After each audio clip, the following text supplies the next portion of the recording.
Hi, I'm Tina Duckett, founder of Wrexham Hypnotherapy and a mental health nurse with over 25 years' experience. I supported people through crises, confusion, and despair.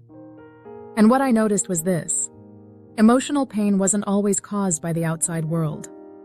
It often emerged in the spaces between thoughts.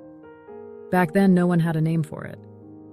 But later, while training in solution-focused hypnotherapy, I discovered a concept that made everything click: the default mode network. It was the missing puzzle piece. Suddenly, everything made sense. This network activates when your mind isn't focused on the outside. When you're daydreaming, resting, reflecting. It's not downtime. It's when your brain reviews your memories, processes emotion, assembles meaning, and constructs identity. It's not you deciding to do this. It's predictive, automatic. The brain doesn't just react, it anticipates.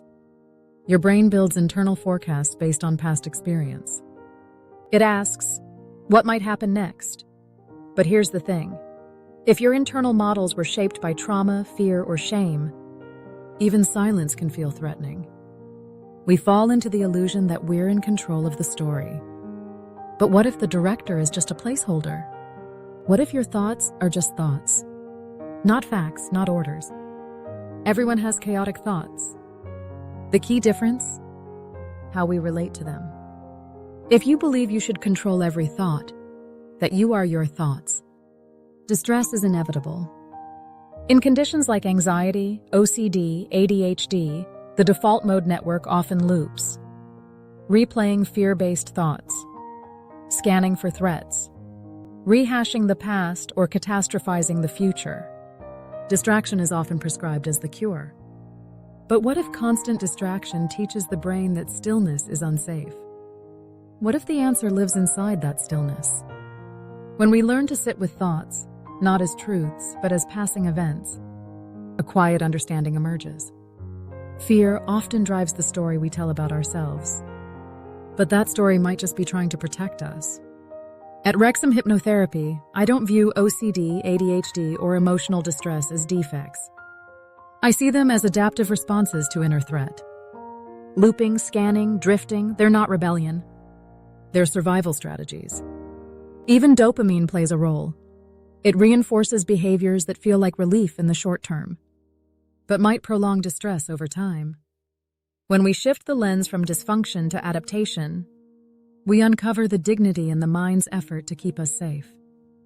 You can't turn off the default mode network, but you can change your relationship with it. In my practice, I use powerful tools to support this shift. Emotional freedom techniques, EFT. Tapping gently on acupressure points while using affirmations. Try it now. Gently tap the side of your hand and say, "Even though my mind loops, I deeply and completely accept myself." Repeat this 3 times, breathing slowly. Parts therapy. A compassionate way to connect with the parts of you that feel scared, stuck, or angry.